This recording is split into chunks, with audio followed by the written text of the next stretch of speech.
Terima kasih sudah klik video ini. Tapi jangan lupa guys, klik tombol subscribe karena subscribe itu gratis. Dengan subscribe kamu support channel ini terus untuk upload hampir setiap hari. Ingat, subscribe itu gratis, gak ada ruginya kamu klik tombol subscribe guys. Selamat menonton, enjoy. Antara bentuk ladang amal, bagaimana kita mengoptimalkan keberadaan anak ini adalah yang disebutkan dalam sebuah hadis yang sangat indah seperti berikut, ya. Ummul Mukminin Aisyah radhiyallahu anha menceritakan, "Ja'atni miskinatun." Ada seorang wanita miskin yang datang ke rumahku, kata Aisyah radhiyallahu anha.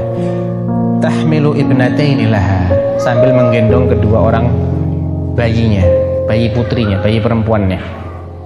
Fa'at'amathuma aw fa'at'amtuha thalathata marat. Maka saya berikan kepada si ibu ini, perempuan miskin ini, 3 butir kurma. Ibunya 1, masing-masing anaknya 1, 3, pas, ya.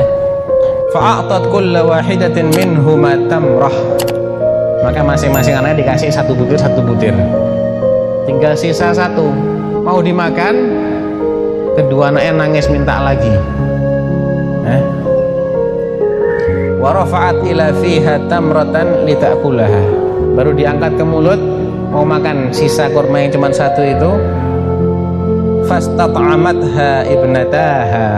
Kedua anaknya perempuannya ini, bayi perempuannya minta supaya dikasih lagi.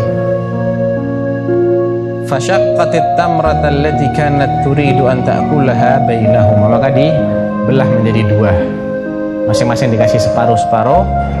Fa'ajabani sya'nuha. Saya pun terkesima, saya takjub dengan sikap si ibu ini. Kemudian fadzakartul ladzi sana'at li Rasulillah sallallahu alaihi wasallam. Saya ceritakan kepada Rasulullah SAW. Apa kata Rasulullah? Innallaha qad aujaba laha bihal jannah.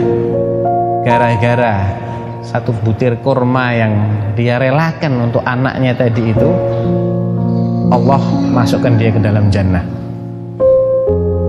Au a'taqaha biha minan nar.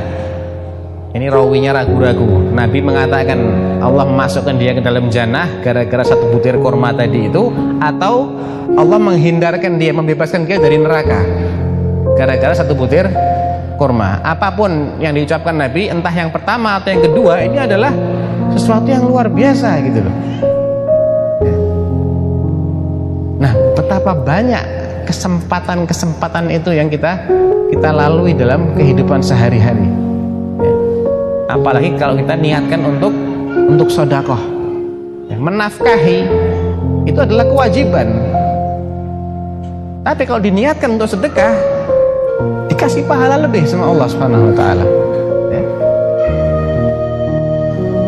Hatta luqmah allati tad'uha fi imra'atik sedekah, kata Rasulullah. Sampai suapan nasi yang kamu suapkan ke istrimu itu sedekah. Yang penting niat kita bagaimana. Sekedar kebiasaan saja, tanpa ada istihdhar, tanpa ada menghadirkan niat, menghadirkan harapan bahwasanya Allah memberikan pahala, ya, kalau dengan menghadirkan niat seperti itu akan menjadi sedekah. Tapi kalau sekedar sesuatu yang terjadi sebagai rutinitas saja, ya pahalanya tidak seberapa, ya.